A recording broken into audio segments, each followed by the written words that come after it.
Okay, tonight, probably for, I'm not sure how long it'd take us, probably at least about 3, maybe 4, depending on how it goes. I'm not sure how it's going to go to get through this. I was asked, or it was discussed, it's been now probably a couple months. I've been thinking about this a couple months and how to approach it, or exactly how to do it or get to it. A couple of verses that individuals had some questions about.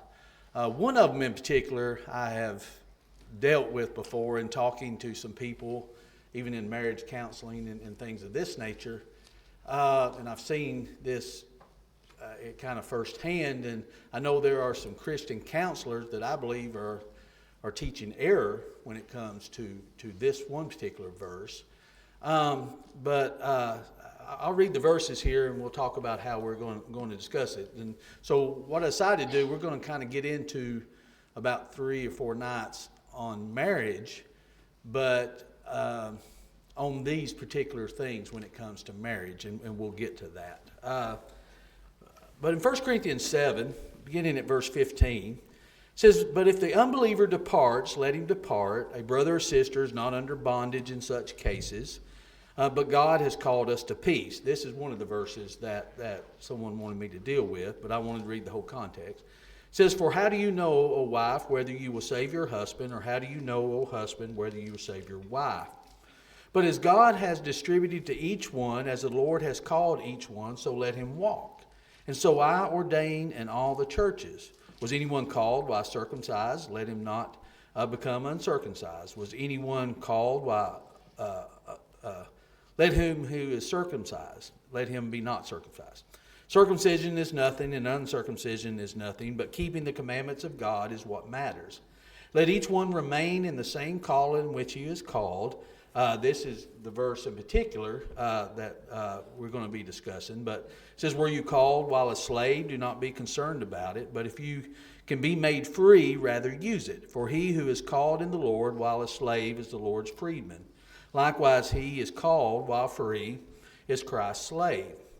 But you were bought at a price.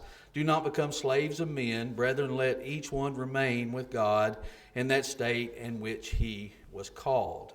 So the 2 verses that's in consideration is one, if a spouse leaves through desertion, does that give the individual that is left behind the right to remarry?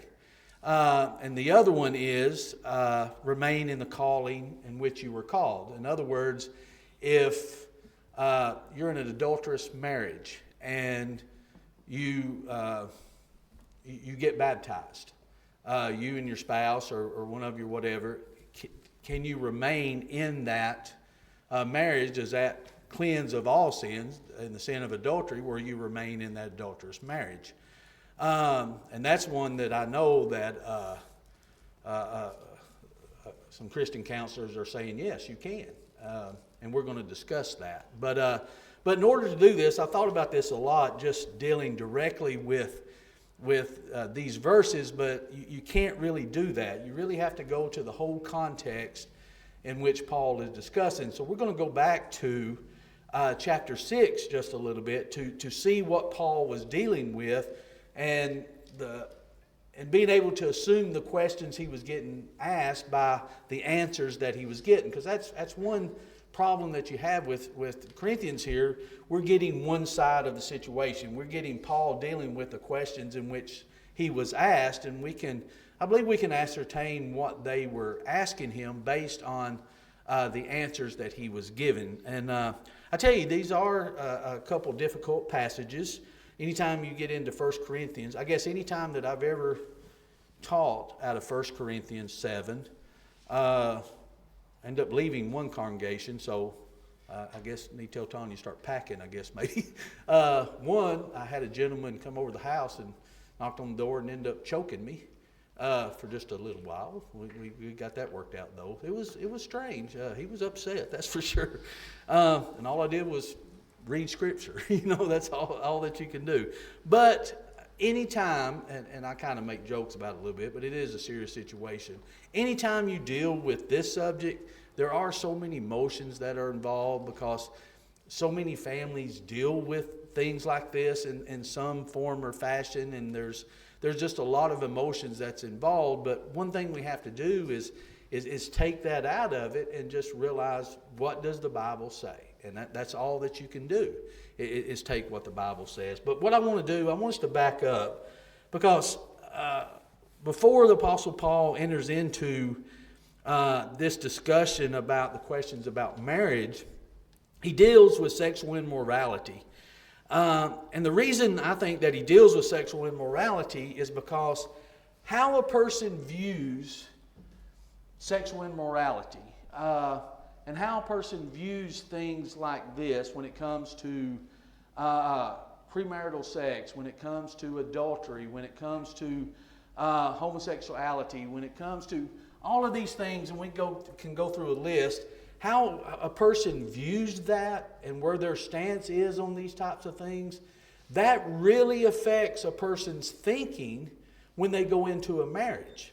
And then when they go into a marriage, their mind is already made up on certain things about the commitment when it comes to marriage, about the how much work is involved, how much work they're willing to put in marriage, and really the sanctity of marriage itself. So how a person thinks when they go into that situation has a lot to do with how that marriage is going to be and how that marriage turns out. So I think that's why I think we need to back up and see some of the things that Paul is dealing with here. In our society, we see it running rampant. There's so much marriage problems, but I believe it stems from an individual's thinking when it comes to the sexual immorality of things, of how a person views that. And I think that can skew their thinking.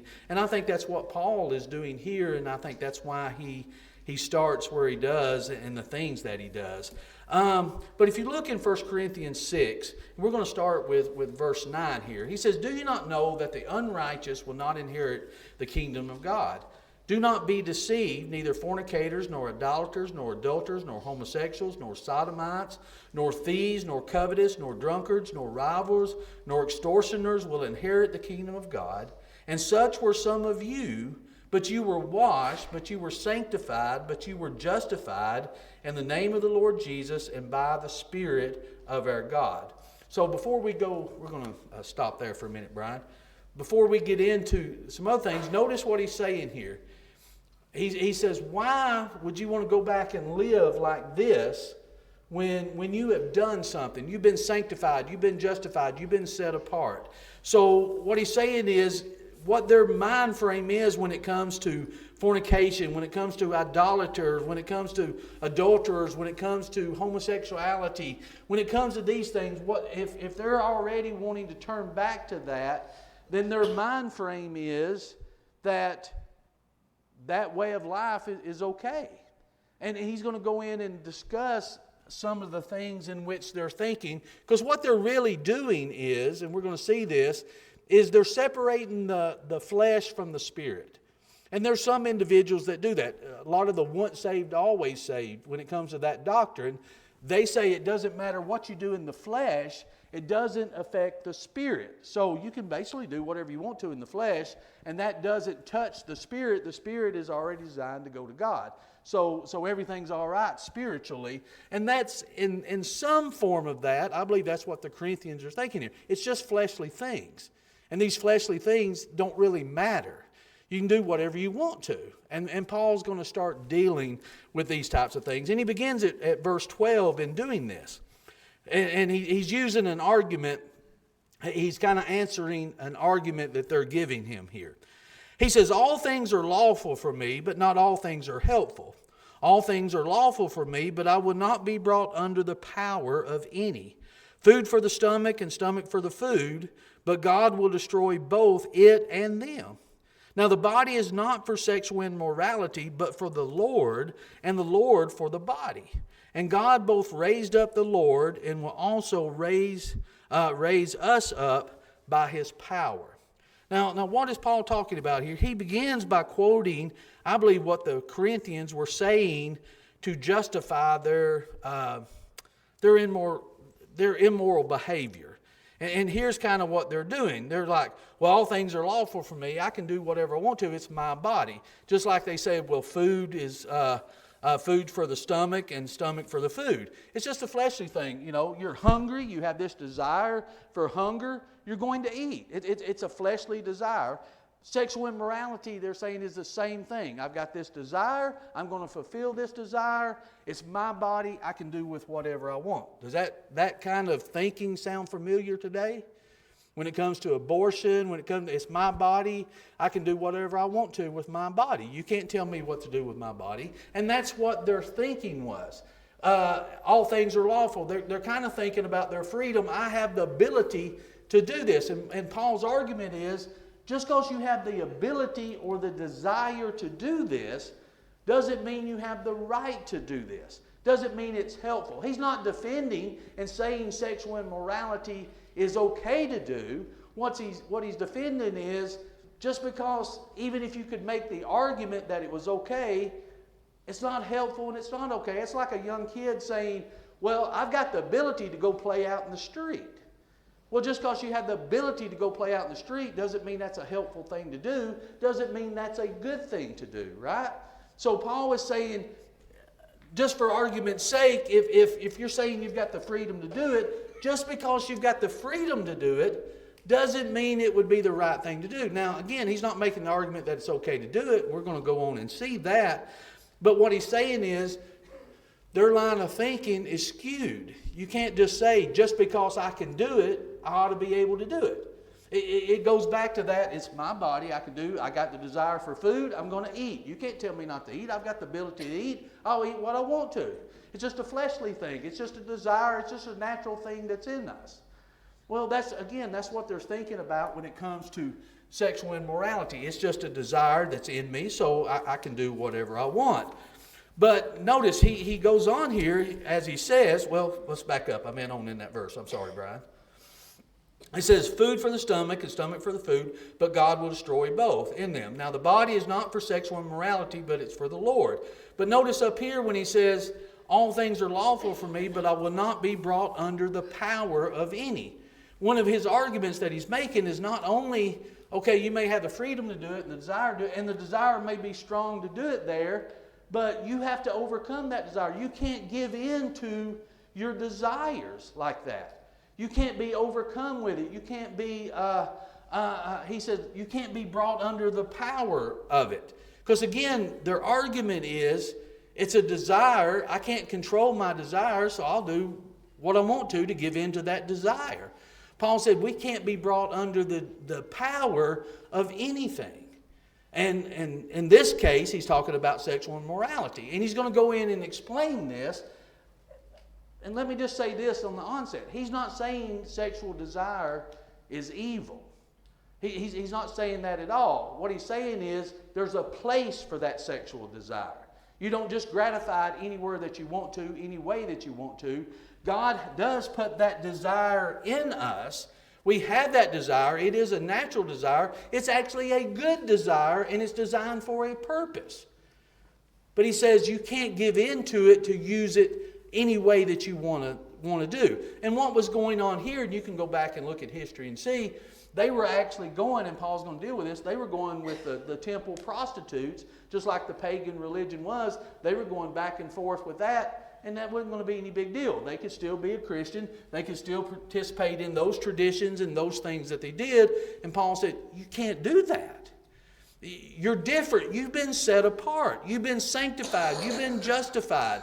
So this thinking of adultery's okay, idolatry's okay, fornication's okay, sexual immorality, all of these things that you used to think was just the natural desire of individuals, you can't think that way anymore. Because it's not like that. That's not how God designed it. And he's going to go on to explain that. And the reason I wanted to start here, because how a person thinks about these things, what a person's attitude is toward these types of things is going to determine how they're going to think within that marriage. And here in particular, when it comes to these Corinthian Christians here, he says, okay, you've done something that's different. So you've done something that sets you apart. You can't keep doing the same things that you've been doing. You can't go back to that. So Paul has to start here at this argument. Now, and he gives some arguments about this. And he starts first. He says, just because, again, you think something is lawful doesn't mean that it's helpful.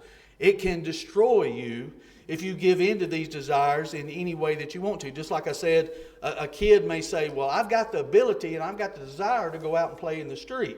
Just because you can physically do it, and just because you want to, doesn't mean it's a helpful thing to do. If you use that desire any way that you want to, it could be trouble. Now, let me put it a little more home. I use references like this a lot.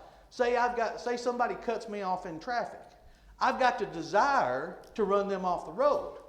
I've got the ability to do it.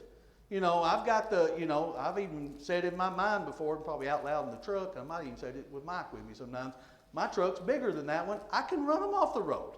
I have the ability to do it, and I've really got the desire to do it because of what they've done. Would it be helpful for me to do it?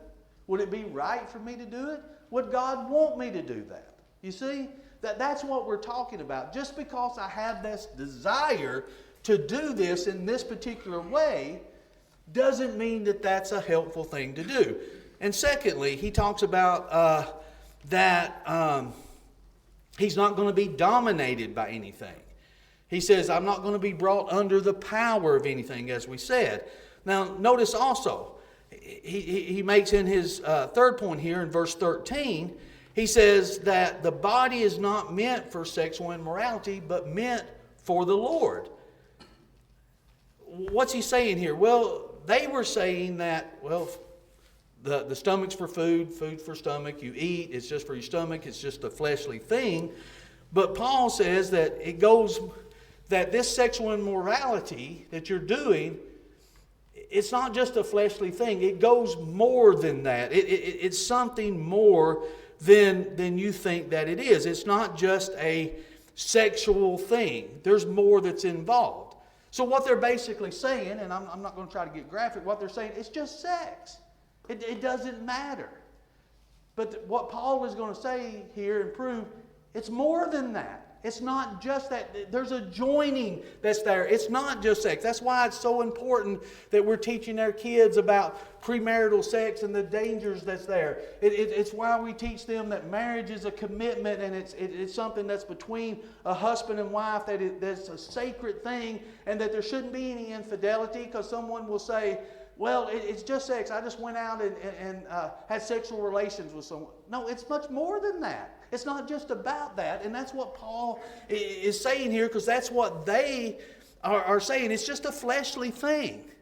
But he's saying that, he's going to say that God has put this desire here. It's much more than just that. He says the body is for the Lord and the Lord is for the body. There's something that happens as they, in particular in this context, as they were going with these prostitutes in this priestly temple and going to that, he said, you're joining to them, and it's not just about sex. He said, you're joined with the Lord, but yet you're going and joining with them, because it's more than just flesh. You're becoming one with them.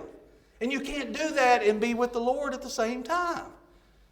So you've got to get this out of your mind that it's just a fleshly thing, because it's not. It's something that goes far beyond that. That's why God put that desire there.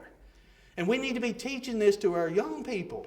We need to be telling them that, and so they can understand that and preparing themselves for marriage.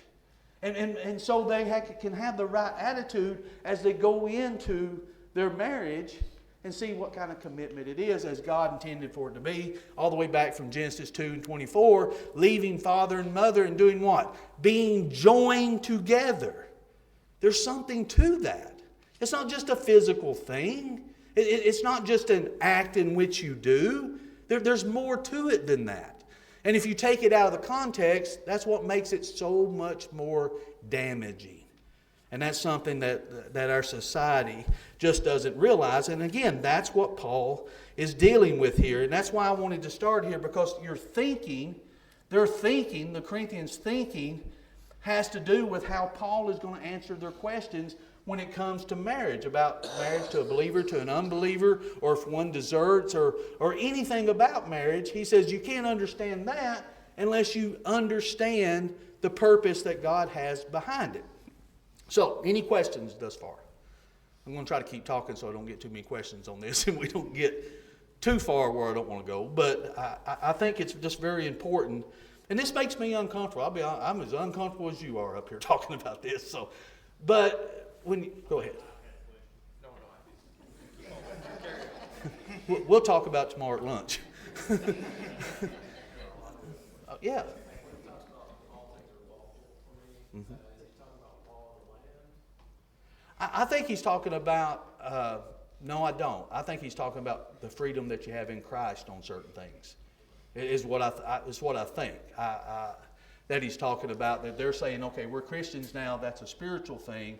I can do this, it's a fleshly thing. And Paul was saying, well, all things may be lawful for me to do. But again, I don't think he is condoning their sexual behavior. I think he's saying their argument is flawed in doing that, I believe. You got any thoughts on it? You think different? No. Yeah, I think he's talking about spiritual freedom, is what I think he's talking about. And there are things that aren't inherently sin within themselves, and I think that's the point he's trying to make. As a Christian, they're not inherent sins, but they can become a sin if they overpower me to where they can control me. And the subject he's dealing with here, their sexual desires have done that, to where they go to these priestly temples and with these prostitutes, that it has become power over them. It is what is actually taking place.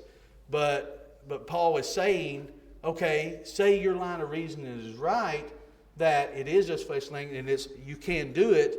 Well, you couldn't use that argument because it's got power over you. So that makes it sin within itself. So he's actually using, I think, their argument against them of not to do that. But again, he goes back to the body is for the Lord and the Lord is for the body. There's at least two things here I think that we can take away. First, I think God is commanding when you are regarding your body and when it comes to sexual immorality, that it's almost like it's inherently something evil. And I think Paul is making two different arguments here. One, okay, I'm against what you're doing here, the sexual immorality, and how you're abusing your desire, but I'm not saying that the desire comes from evil, because it doesn't. It comes from God. What he's saying is there's a place for that desire, and it's designed in that joining together of husband and wife. That's where that desire is supposed to be managed and controlled and enjoyed, he says. As he goes on and talks about what that relationship is, as we're going to see, between the husband and wife, he says, but it's a sacred thing. Because you have joined yourself with God when you become a Christian, and you join yourself. You know what he's really going to say, and we're going to see this? Your body is not yours. Your body is two people's. Your body is God's, and your body is your spouse. So it's not for you to say, I can do with whatever I want to with it. You know, when it comes to serving God, it's no longer my will anymore, is it? It's God's will. I do what He wants to do. So I may have to balance that, any fleshly desires or self-desires that I may have, no matter what they are, to serve God. Because it's all about God now, right? When I become a husband, it's not about me anymore. It's about my spouse. So it's not mine anymore, right? So it's not just what my desires are, which I have desires, and Paul said the husband has desires, the wife has desires. And I'm not just talking about sexually, I'm talking about just you joining together as a whole. It's not me anymore.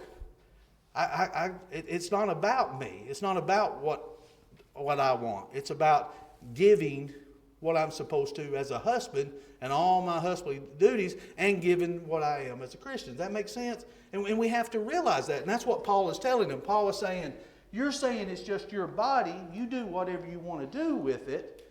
I'm telling you, it's not. It's not your body to do whatever you want to do with it. And it's not just about sexual immorality. You're saying it's just a fleshly thing. Sex is not just sex. It's more than that. It's a joining together.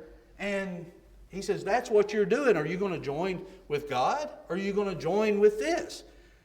Which one is it? You've been sanctified, you've been justified, you've been set apart, you've done differently. It used to be idolatry, it used to be adultery, it used to be fornication, it used to be homosexuality, it used to be these things. But it's not now because you joined yourself with God. So why would you want to go back and join yourself into something that's evil? They can't have a leg to stand on with Paul's argument, can they? But he has to start here to be able to go through and build that foundation of, okay, you got to change your thinking. Don't look at what society's doing. Don't look at the culture around you, because that's what they were doing. Looking at the culture, and the culture says this is what you do. Don't look at the culture around you. Look and see what God wants you to do and be different, because you're set apart. And again, that's what we need to be teaching our young people. Don't look around at culture. Don't look at TV. Don't listen to the music. Don't watch all this and listen to what the world says that this is how you live. It's just fleshly things. It's not. It's more than that. And we need to be telling our young people that, especially as they're planning for marriage and what their thoughts is on marriage. Now, where are we at? Verse 15? Let's go to verse 15. He goes on with his argument. Do you not know that your bodies are members of Christ? See, he goes on. Your body's for the Lord for the body. Notice, do you not know that your bodies are members of Christ? Shall I then take the members of Christ and make them members of a harlot? Certainly not. Or do you not know that he who is joined to a harlot is one body with her? See what he's telling them? It's not just a fleshly thing. You see what you're doing? You see what you're joining? It's not just about the flesh. You're joining what God intended for you to join with husband and wife. Leave father and mother and be joined together. And that's not just a fleshly thing. That's a one spirit, one body thing. And he says that's what it's designed to do. And he says that's what makes this immoral and wrong. He says, where'd I get to? Harlot and one body with her. For the two, he says, shall become one flesh. He goes back and quotes Genesis 2:24. But he who's joined to the Lord is one spirit with him. He says, you got to make a choice. You can't go back and forth.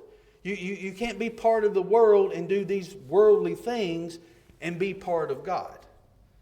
You've been set apart. You've been different. You've got to start acting different. So what he's dealing with is get away from what culture is. Culture is doing like it's always been done. It's doing, and here's where culture has got with us that to me is so aggravating, is even when it comes to homosexuality or something of this nature, okay, it used to be, okay, this person believes in homosexuality, it's not affecting my life, I know it's wrong, don't let that infringe on what I believe, you do your life.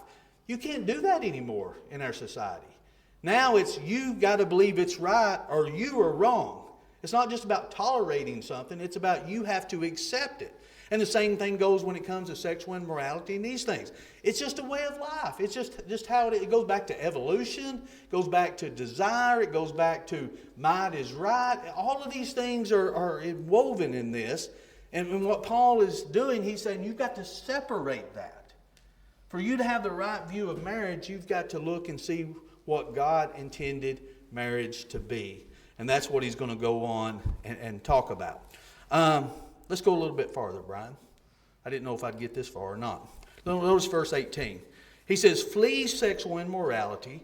Every sin that a man does is outside the body.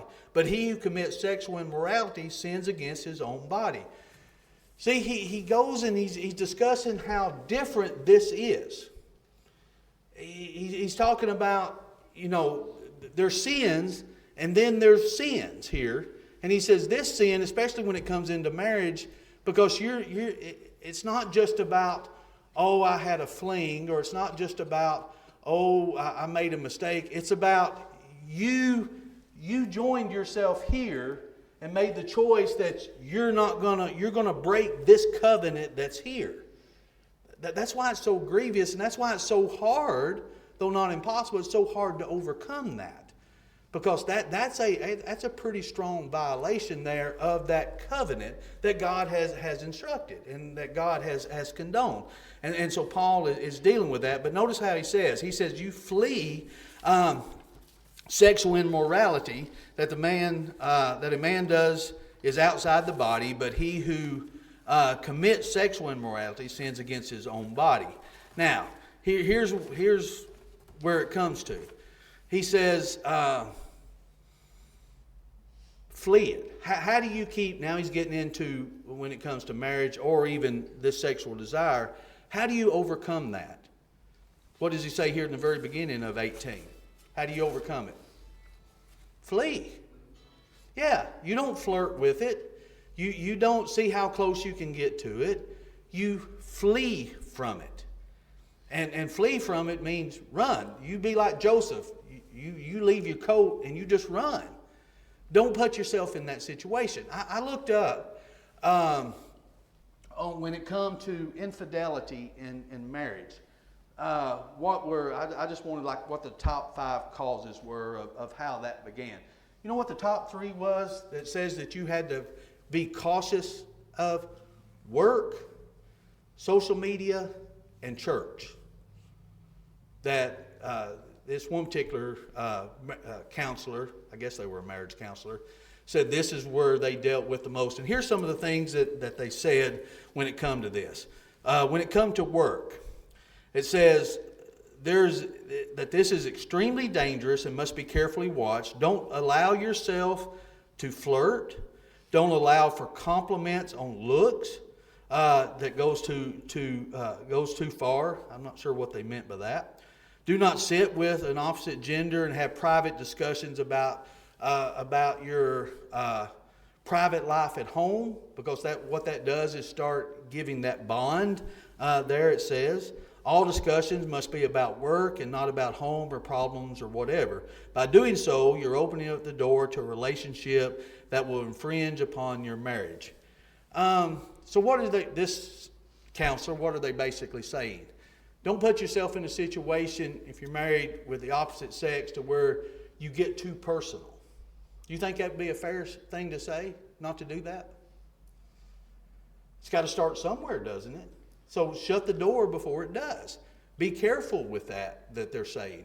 You may work around a lot and get in situations to where, with the opposite sex, to where you may have a problem at home and you start confiding in or sharing things. It goes back to that circle that I always do in premarital counseling. You got you, God, and your spouse is in that circle. Nobody gets in that circle.